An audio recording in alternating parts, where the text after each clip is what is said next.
आज के छोटे से वीडियो में बात करने वाले हैं रोटर के टाइप्स के बारे में। स्पेशली जो एसी मशीन है उनमें जिन जिन प्रकार का हम रोटर यूज़ कर रहे होते हैं, चाहे हम मोटर की बात करें चाहे जनरेटर की बात करें, बहुत ही बेहतरीन तरीके से सरल भाषा में जो है हम समझने की कोशिश करेंगे। अगर आप नोटिस कर रहे हो तो आपको दिख रहा होगा कि पिछले कुछ वीडियो से जो है हम एसी मशीन को जो है कवर करने की कोशिश कर रहे हैं। पहले सिंक्रोनस और इंडक्शन मोटर के बारे में आपको बताया, फिर बताया कि कैसे सिंक्रोनस मोटर को यूज़ करके पावर फैक्टर को इम्प्रूव की जाती है। अब जो है इस दोनों ही मोटर में, दोनों ही मशीन में जो रोटर को हम यूज़ कर रहे होते हैं उसके बारे में जो हम समझेंगे, ताकि ओवरऑल जो आपका मोटर जनरेटर का जो अंडरस्टैंडिंग है उसमें और भी ज़्यादा क्लियरिटी आए।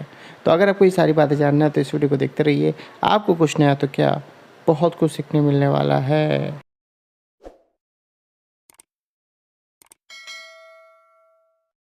आपको हमने पहले ही बताया कि जो एसी मशीन है वो दो प्रकार का होता है। एक को हम कह रहे होते हैं सिंक्रोनस मशीन और दूसरा हमारा होता है इंडक्शन मशीन। तो जो सिंक्रोनस मशीन होता है, चाहे मोटर की बात करें या जनरेटर की बात करें, इसका जो रोटर होता है वो आपके सिंक्रोनस स्पीड में रोटेट कर रहा होता है, यानी कि उसी स्पीड में रोटेट कर रहा होता है जिस स्पीड में आपका रोटेटिंग मैग्नेटिक फील्ड रोटेट करता है। इसी वजह से हम उसको सिंक्रोनस मशीन कह रहे होते हैं। और दूसरी तरफ जो आपका इंडक्शन मोटर है उसका जो रोटर है वो हमेशा आपका सिंक्रोनस स्पीड से कम स्पीड में रोटेट कर रहा होगा। तो ये जो सिंक्रोनस स्पीड के बारे में हम बात कर रहे हैं, जिसके बारे में ऑलरेडी हमने बताया कि ये वही स्पीड है जिस स्पीड में आपका रोटेटिंग मैग्नेटिक फील्ड रोटेट कर रहा होता है, ये आपका दो चीज़ के ऊपर डिपेंड कर रहा होता है। पहला जो है सप्लाई फ्रीक्वेंसी के ऊपर, यानी कि मोटर में जो आपने सप्लाई दिया है वो किस फ्रीक्वेंसी का है, जनरली 50 हर्ट्ज होता है। और दूसरा जो है ये नंबर ऑफ पोल के ऊपर डिपेंड कर रहा होता है, आपकी मशीन में कितना नंबर ऑफ पोल है। और आपने इस इक्वेशन के बारे में भी सुना होगा, NS=120F/P।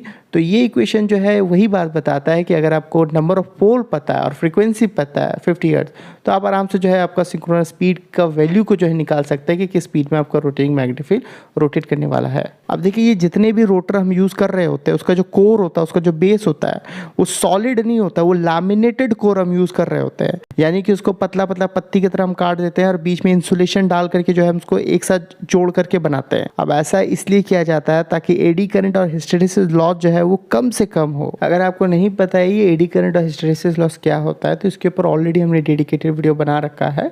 अभी के लिए आप ऐसा समझिए कि ये करने से जो है आपका सिस्टम बहुत ज़्यादा इफिशिएंट हो जाता है, कम बिजली खा के बहुत बड़े तरीके से ये काम करता है। इंडक्शन मशीन में जो है हम दो प्रकार का रोटर यूज़ कर रहे होते हैं। एक को हम कहते हैं स्क्विरल केज रोटर और दूसरा होता है आपका वून टाइप रोटर, जिसे स्लिपरिंग टाइप रोटर भी कहा जाता है। अब देखिए, जो स्क्विरल केज रोटर है यहाँ पर वाइंडिंग नहीं की जाती है, यहाँ पे आपको कंडक्टर देखने मिलेगा। जनरली ये आपका कॉपर या एल्युमिनियम का बार्स होते हैं और दोनों साइड से जो है एंडरिंग दिया जाता है। अब इस एंडरिंग का काम ये है कि ये आपके सर्किट को कंप्लीट कर देता है, ताकि जब इस कंडक्टर में जब वोल्टेज इंड्यूस हो तो करंट फ्लो हो सके, क्योंकि करंट तभी फ्लो होता है जब आपका सर्किट कंप्लीट होता है। करंट के नियम मैंने आपको बताया है, ये बहुत मस्ट कंडीशन है। ओपन सर्किट रहने से करंट फ्लो नहीं होता है, और अगर करंट फ्लो नहीं होता है तो आपके रोटर में टॉर्क नहीं लगेगा, आपका मोटर स्टार्ट नहीं हो पाएगा। और ये चीज़ आपको देखने भी मिलता है, सिंक्रोनस मोटर का जो रोटर होता है उसका सर्किट कंप्लीट नहीं होता है, तो वहाँ पे वोल्टेज इंड्यूस होने के बावजूद भी जो है आपका करंट फ्लो नहीं हो पाता है, तो टॉर्क नहीं लग पाता है, तो वो खुद से स्टार्ट नहीं हो पाता है। इसलिए कहा जाता है कि सिंक्रोनस जो मोटर है वो सेल्फ स्टार्टिंग नहीं होता है आपके 3 phase squirrel cage induction motor की तरह।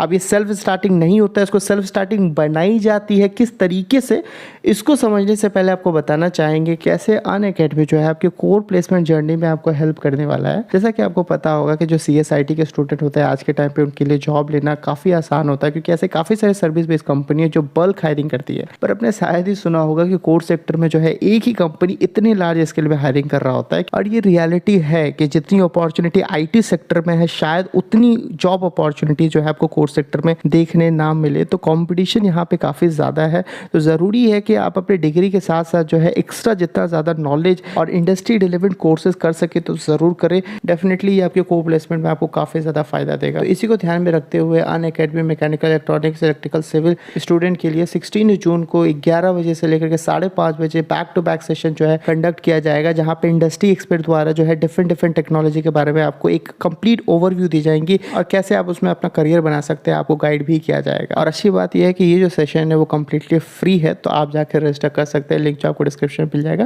तो आप इसका पूरा का पूरा फ़ायदा उठाएं, और अगर आप इसका पेड कोर्स पे एनरोल करते हैं तो हमारा कोड यूज़ कर सकते हैं, आपको कुछ स्पेशल डिस्काउंट भी दी जाएंगी। सिंक्रोनस मशीन में भी जो है इंडक्शन मशीन की तरह जो है 2 रोटर को यूज़ कर रहे होते हैं। एक को हम कहते हैं साइलेंट पोल रोटर, जिसे प्रोजेक्टेड पोल रोटर भी कहा जाता है। यहाँ पे जो नॉर्मली पोल्स होते हैं वो आपके बाहर निकले हुए होते हैं। किताबों में आपने कुछ इस प्रकार का देखा होगा, पर प्रैक्टिकली जो है आपको इस तरह का दिखता है ये। अब यहाँ पे जो नंबर ऑफ पोल्स होते हैं वो बहुत ज़्यादा होता है, और अगर नंबर ऑफ पोल ज़्यादा है तो आपको पता है इस फॉर्मूले के हिसाब से इसका जो स्पीड होगा वो काफ़ी कम होगा, क्योंकि ये डिनोमिनेटर में है। तो इसे जो है लो स्पीड रोटर भी कहा जाता है। इसको हम वहाँ यूज़ कर रहे होते हैं जहाँ पे हमें कम स्पीड की रिक्वायरमेंट होती है। और दूसरा रोटर जो है आपका सिलिंड्रिकल रोटर होता है। ये जो रोटर है उसे हाई स्पीड रोटर कहा जाता है। जनरली यहाँ पे 2 या 4 पोल के लिए इसको डिज़ाइन किया जाता है। और जनरली इस सिंक्रोनस रोटर में जो है इसमें जो वाइंडिंग की जाती है उसमें हम डीसी करंट फ्लो करवा रहे होते हैं, डीसी एक्साइटेशन देते हैं। और जब भी डीसी करंट फ्लो करवाई जाती है तो ये मैग्नेट बन जाता है। पर ऐसा नहीं है कि जैसे ही हमने मोटर को सप्लाई दिया वैसे ही हम इसको डीसी एक्साइट करते हैं, ऐसा नहीं करते, क्योंकि ये स्टार्ट नहीं हो पाता इनर्शिया की वजह से, और इसी वजह से जो है ये सेल्फ स्टार्टिंग नहीं होता है।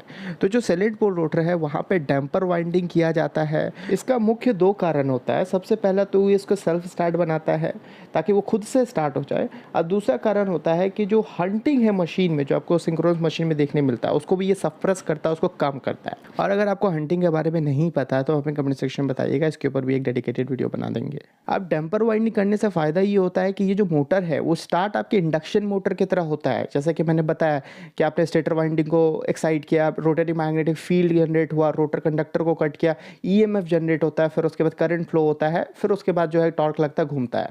तो यहाँ पे जो डैम्पर वाइंडिंग होता है वो भी शॉर्ट होता है, सर्किट कंप्लीट होता है।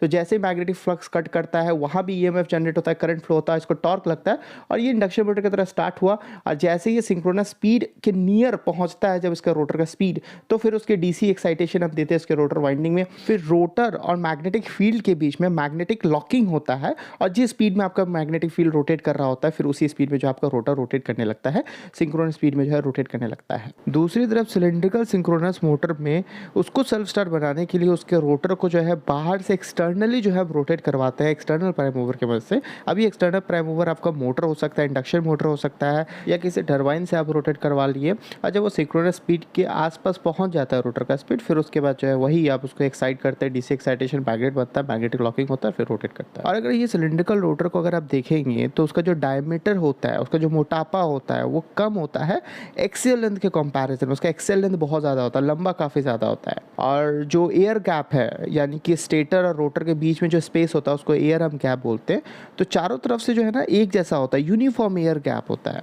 पर साइलेंट पोल रोटर में क्या है कि उसका डायमीटर ज़्यादा बड़ा होता है और एक्सियल लेंथ जो है छोटा होता है, लंबाई जो है उसका छोटा होता है। और जो एयर गैप है वो नॉन यूनिफॉर्म होता है, क्योंकि कहीं पे आप देख रहे हैं प्रोजेक्टेड पोल है तो वहाँ पे एयर गैप आपका कम है, और जहाँ पे प्रोजेक्टेड पोल नहीं है तो वहाँ पे एयर गैप आपका ज़्यादा है। अब एयर गैप नॉन यूनिफॉर्म होने की वजह से इसका जो मैकेनिकल स्ट्रेंथ है वो भी कम होता है, इसी वजह से इसको ज़्यादा स्पीड आप नहीं चला सकते हैं, वरना ये डैमेज हो सकता है। तो सिंक्रोनस मोटर का तो आपको समझ में आया कि भैया 2 प्रकार का रोटर होता है, अच्छे से हमने बात किया। और इंडक्शन मोटर में भी जो है 2 प्रकार का रोटर यूज़ करते हैं। एक के बारे में हमने बताया कि स्क्विरल केज रोटर होता है, और दूसरा आपका वुंड टाइप रोटर होता है, जहाँ पे आप वाइंडिंग कर रहे होते हैं, 3 फेज वाइंडिंग करते हैं, और वो जो वाइंडिंग होता है वो स्टार कनेक्टेड होता है। अब देखिए इसको स्लिपरिंग टाइप इंडक्शन मोटर भी कहा जाता है, वो इस वजह से क्योंकि यहाँ पे स्लिपरिंग यूज़ होता है और कार्बन ब्रश यूज़ होता है। और इस मोटर का अच्छा बात यह है कि इस पर आप एक्सटर्नल रेजिस्टेंस को ऐड कर सकते हैं, यानी कि बाहर से रेजिस्टेंस को ऐड कर सकते हैं रोटर सर्किट। तो इसका फ़ायदा ये हो जाता है कि आपका जो स्टार्टिंग टॉर्क है, यानी कि जब मोटर स्टार्ट हो रहा होगा तो उस वक्त कितना टॉर्क देता है वो इंक्रीज़ किया जा सकता है। नॉर्मली जो आपका स्क्विरल केज इंडक्शन मोटर होता है उसका जो स्टार्टिंग टॉर्क होता है वो काफ़ी कम होता है, और स्क्विरल केज में आप एक्सटर्नल रेजिस्टेंस को ऐड नहीं कर सकते, क्योंकि वहाँ पे एंडरिंग से हम उसको ऑलरेडी शॉर्ट हमने कर रखा है, पूरी कहानी उसकी वहीं खत्म। बट यहाँ पे जो है ऐसा किया जा सकता है। इसी वजह से वुंड टाइप इंडक्शन मोटर को हम वहाँ यूज़ कर रहे होते हैं जहाँ पे हमें स्टार्टिंग टॉर्क की रिक्वायरमेंट ज़्यादा होता है। पर अभी आप देखेंगे कि मार्केट में कई सारे अच्छे अच्छे ड्राइव्स आ गए हैं, जैसे कि VFD, तो उसकी मदद से जो है ना स्क्विरल केज इंडक्शन मोटर के स्पीड टॉर्क कैरेक्टरिस्टिक को हम चेंज कर सकते हैं, यानी कि उसकी स्टार्टिंग टॉर्क तो कम है पर उसको इंक्रीज डिक्रीज किया जा सकता है। इसी वजह से जो है आज के टाइम पे इंडस्ट्री में 80% जो मोटर हम यूज़ कर रहे होते हैं वो केवल 3 phase squirrel cage induction motor होता है। आपके दिमाग में ये 2 सवाल ज़रूर आया होगा कि एक्सटर्नल रेजिस्टेंस लगाने की वजह से टॉर्क कैसे बढ़ गया, और ये स्टार कनेक्टेड क्या होता है। तो स्टार कनेक्टेड क्या होता है इसके ऊपर ऑलरेडी हमने वीडियो बना रखा है, आप यहाँ पे क्लिक करके देख सकते हैं। और ये एक्सटर्नल रेजिस्टेंस ऐड करने से टॉर्क कैसे बढ़ गया इसके ऊपर बहुत जल्द जो है वीडियो लेकर आएंगे।